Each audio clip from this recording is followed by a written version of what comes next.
I am the true wine. Today it will be the last, and we are going to conclude this, the I am, Jesus is the I am series. So for the past several weeks we have been studying the powerful statements given by Jesus, what Jesus made in the Gospel of John, that he revealed his identity. These statements are very important because Jesus is asserting his divinity here.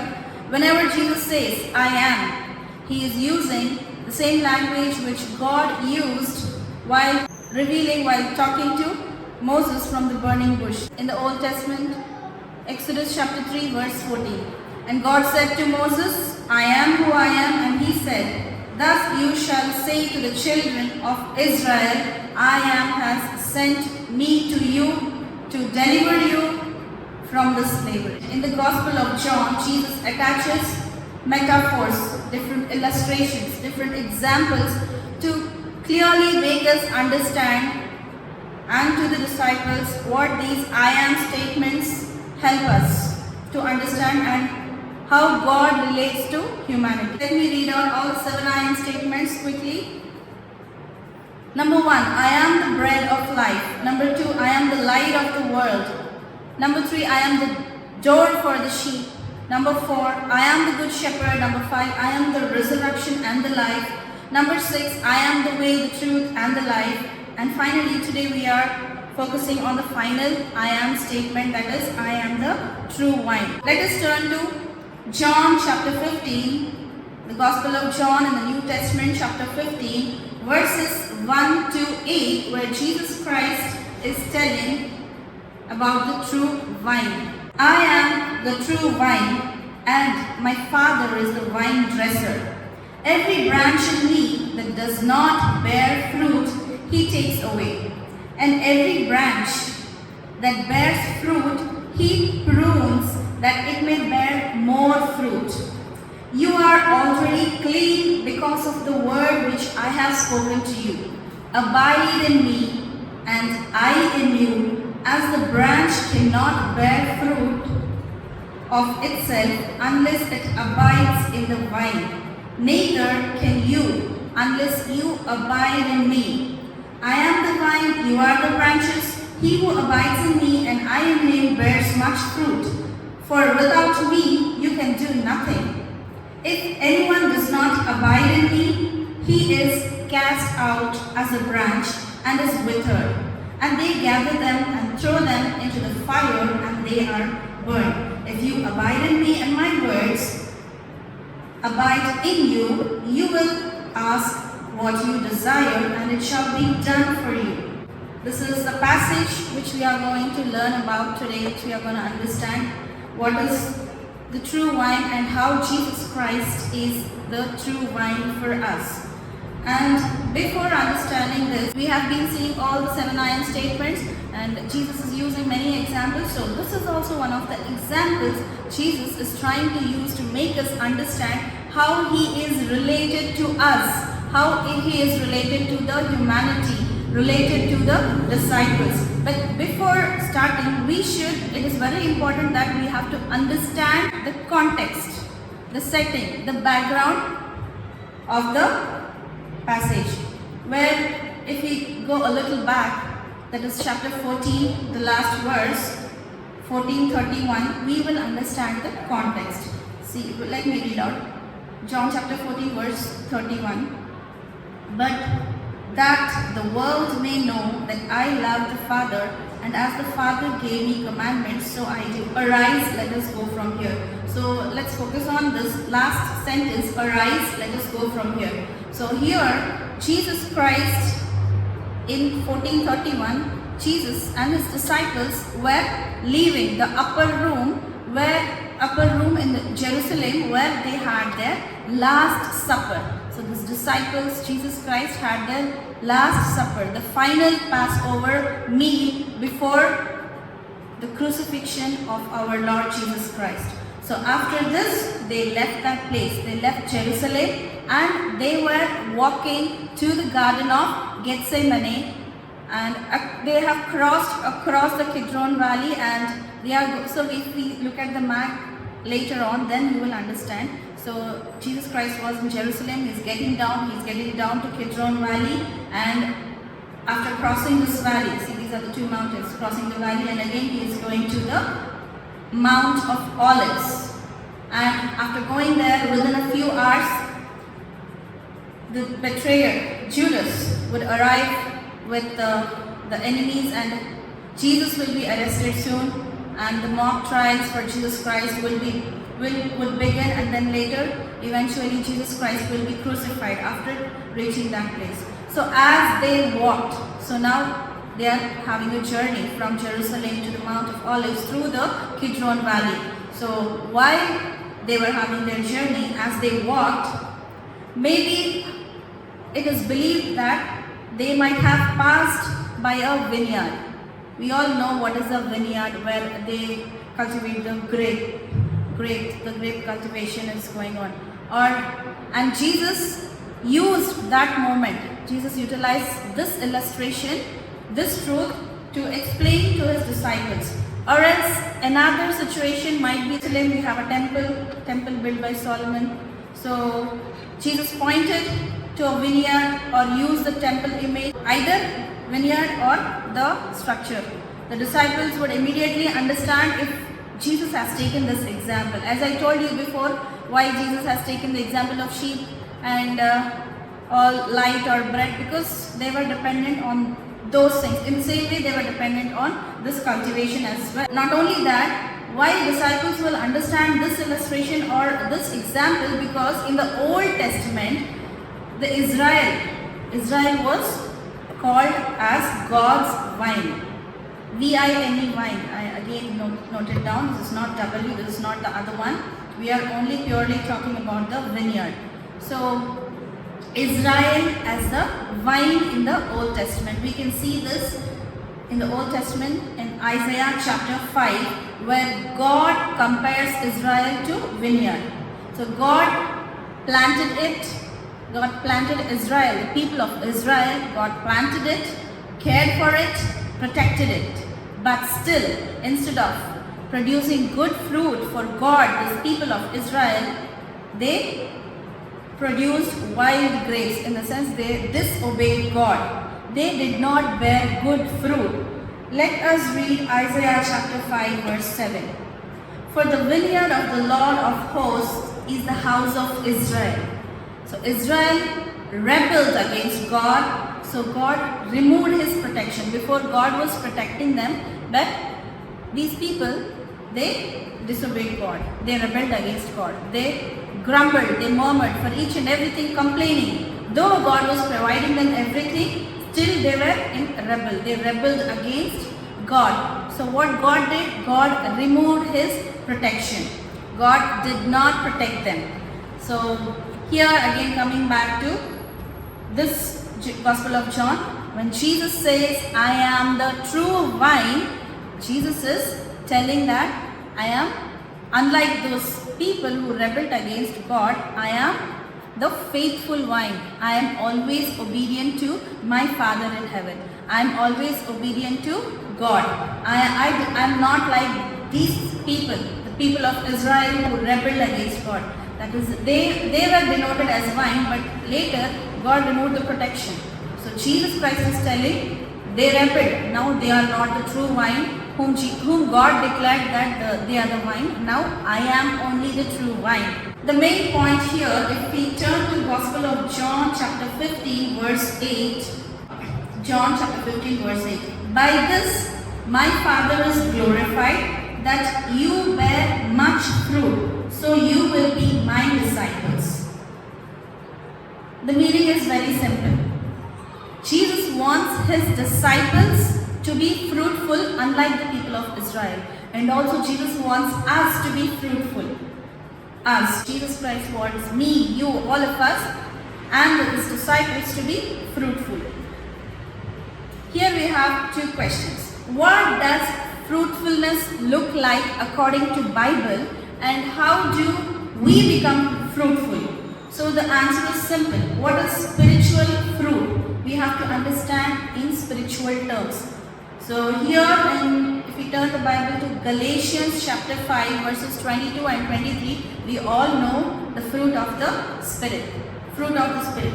But the fruit of the Spirit is love, joy, peace, long-suffering, kindness, goodness, faithfulness, gentleness, self-control.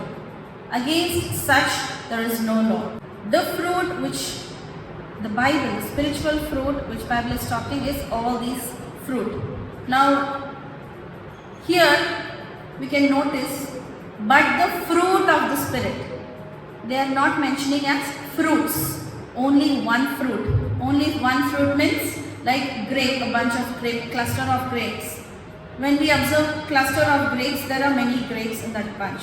But it is called a fruit. In the same way, the spiritual fruit which we all should have is all these fruit. This is all one. That means we should have love, joy, peace, long-suffering, kindness, goodness, all these things we should have. It's not like we will have only joy and peace and we will not have patience and goodness. What Jesus Christ is telling all of us that we should bear this fruit. This is not a plural, this is a singular. This is one fruit and in this is a cluster of all these things. It is one cluster, like a cluster of grapes. So a Christian cannot say, I have love but I don't have patience. No, we should have all the fruit of the Spirit given in Galatians chapter 5 verse 22 and 23, with which the Sunday school children also will be memorizing. So God wants all these qualities growing together in our lives. So if I show love, that is not enough. If I show only joy, that is not enough. If I live only peacefully, that is not enough. All combined together.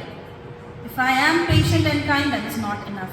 So all this one fruit, cluster of one fruit, we all should bear. This is called the spiritual fruit. Now, how do we become fruitful in our life? Jesus gives us this in 3 points. How to be fruitful. Point number 1, I'll tell. We become fruitful when we abide in Christ. So the first point is abiding in Christ. We will become fruitful when we abide in Christ. John chapter 15 verse 4.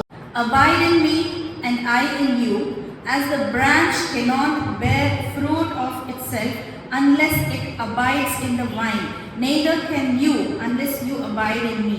What does John chapter 15 verse 4 tells us? Jesus Christ is telling all of us, abide in me. That means abide in Christ. How to become fruitful? When we will be fruitful? When we abide in Christ and I in you. As the branch cannot bear fruit and it becomes useless. If it is not abiding in the vine, the branch will dry off. It will become useless. In the same way, we will become useless when we don't remain in Christ. This is what is written in 15:4. That is our first point. We should abide in Christ. Then only we can be fruitful. Again, fruit in the sense we have to always think about the spiritual fruit which I have told you, written in Galatians chapter 5 verses 22 and 23. The fruit of the Spirit. So, if we abide in Christ, if we abide means remaining in Christ, staying connected to Christ, living in close relationship with our Lord Jesus Christ, fellowship with Christ. So the word abide appears 10 times here in the Gospel of John itself and 10 times in John 15. So Jesus says in John 15:5, I am the vine, you are the branches. He who abides in me and I in him bears much fruit, for without me you can do nothing. So we should abide, we should remain, we should be very close to our Lord Jesus Christ. When? How can we abide? When Jesus Christ dominates our lives. Who should dominate our life? Jesus Christ. When Jesus dominates our lives, we will demonstrate or we will reflect His character. Whose character? Jesus' character. But instead, if it is the opposite way, but when our flesh, that is our wants, our flesh, ourself dominates, our flesh dominates us, instead of Jesus dominates us, we will show our sinful nature. So always we should make sure that Jesus Christ is dominating our life and not our own thoughts and not our own wants. If Jesus Christ dominates our life, then we will show His character. If Jesus Christ is not dominating our life, we cannot show His character. Instead, we will be showing our sinful nature. Our flesh is full of sinful nature. Again, let us read Romans chapter 7 verse 18. For I know that in me nothing good dwells. In me means that is our flesh. Again, John the Baptist also says in Matthew chapter 3 verse 8. Therefore, bear fruits worthy of repentance. What we should be like? We should feel sorry for ourselves. We should confess and repent at the feet of Jesus. A repentful life is a fruitful life. When we come to Jesus Christ, we should confess our sins and we should repent so that we can abide in our Lord Jesus Christ. Just like a branch of an apple tree will produce only apple when connected to the tree, right? The apple branches will only produce apple. If we are in Lord Jesus Christ, if we abide in Lord Jesus Christ, we produce the spiritual fruit when we stay connected to Christ. This is the first point and this is the way we can be fruitful. Now let's come to the second point. How we can become fruitful. We become fruitful when our Christ lifts us up. First point is when we abide in Christ, when we ourselves confess and abide in Christ, stay connected to Christ, be in a fellowship, be in a relationship with Christ, we will be fruitful. Second point is we become fruitful when Christ lifts us up. Let us read John chapter 15 verse 2. Every branch in me that does not bear fruit, He takes away. And every branch that bears fruit, He prunes, that it may bear more fruit. So let's take only the first part. Every branch in me that does not bear fruit, He takes away. So many people get scared of reading this. This verse is often scaring people because they don't understand the meaning of this first sentence. They don't understand the clear meaning, but the exact meaning is lift up. Here I have read you 15 verse 2. Every branch in me that does not bear fruit, He takes away. So people might be getting scared, thinking that He will take away if we don't bear fruit. Actually, I told you earlier, the New Testament is written in Greek. So in Greek, actually it is written as airo, something, that word is written. So the actual translation of that word is lift up. But here they have written take away. So that's the reason why people get scared. Take away means throwing away. It's not that, lifting up. So when we fall, Jesus Christ will lift us up. That is the actual translation. So it means lift up. Take away means lift up. So in vineyards, when branches fall onto the ground, the gardener comes and lifts them up so they are not, see, when they fall on the ground, the branches become damaged. So to avoid these damages or to avoid these branches from getting affected by insects or any worms or any disease, the gardener will lift up the branch, takes up the branch. The gardener raises the branch, cleans it, and he places it on a support, like some railing or a stick or a wooden stick, some support he will give to the branch. The branch is fallen on the ground.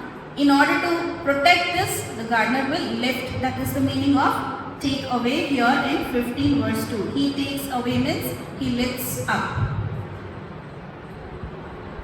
Then, so in the same way, when we fall in our life, Jesus lifts us up. So we don't need to worry about this one. So Jesus Christ will lift us up. This means when believers struggle, when we all struggle, God does not abandon all of us, but instead God will forgive us and God will lift us up. In the same way, God has forgiven, we can say the example of David. When he has sinned against God, God has lifted him up. So even in our lives, our Lord Jesus Christ will lift us up like the prodigal son. How the father has accepted the prodigal son.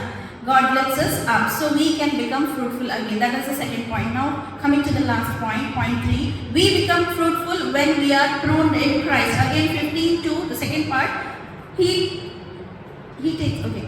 And every branch that bears fruit, he prunes, that it may bear more fruit. If the branch is fallen, God will lift up. If the branch is bearing fruit, he will prune so that the branch will bear more fruits. Every branch that bears fruits, he prunes that it may bear more fruit. So the Greek word for prune, P-R-U-N-E, prune is katairo, meaning to cleanse or purify. So God will be cleansing us again and again so that we might not fall into sin. That is called pruning in our life, in our spiritual life. God will be cleansing us.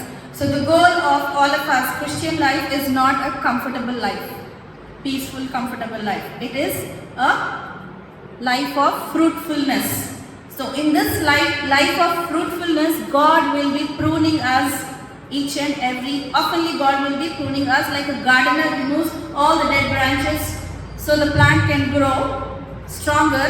Even God will be pruning us. God sometimes prunes us, so we should not worry about these things.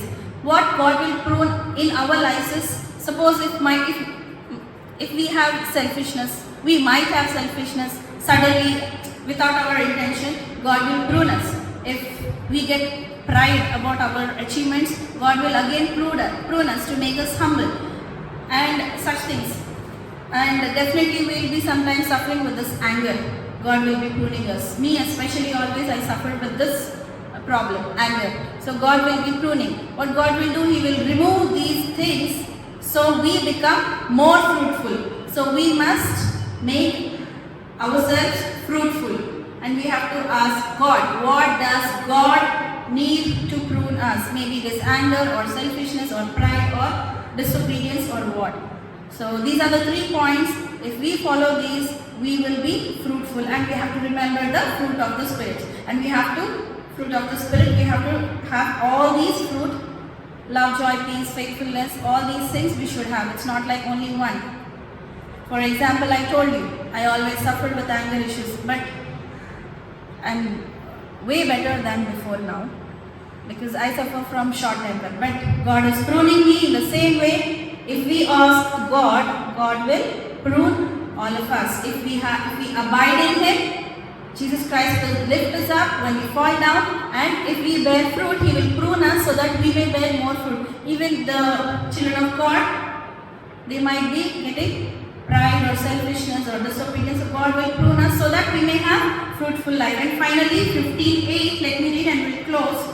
By this my Father is glorified, that you bear much fruit, so you will be my disciples. So if we are fruitful, what is written in it? Father is glorified. And if Father is glorified, we may bear much fruit. If we bear much fruit, we will be called the disciples of God. So abiding in Christ, allowing Him to lift us up and allowing God to prune us is what we have to do to maintain a fruitful life. So this is what we are learning from today's last 7 I am statement. I am the true vine. The true vine is Lord Jesus Christ. And the vine dresser, the gardener, is God. And we have to allow the gardener to bring us a fruitful life by abiding in Christ and allowing Him to lift us up and allowing Him to prune us. So praise God. This is the end of our 7 I am statements. Let us close with a word of prayer.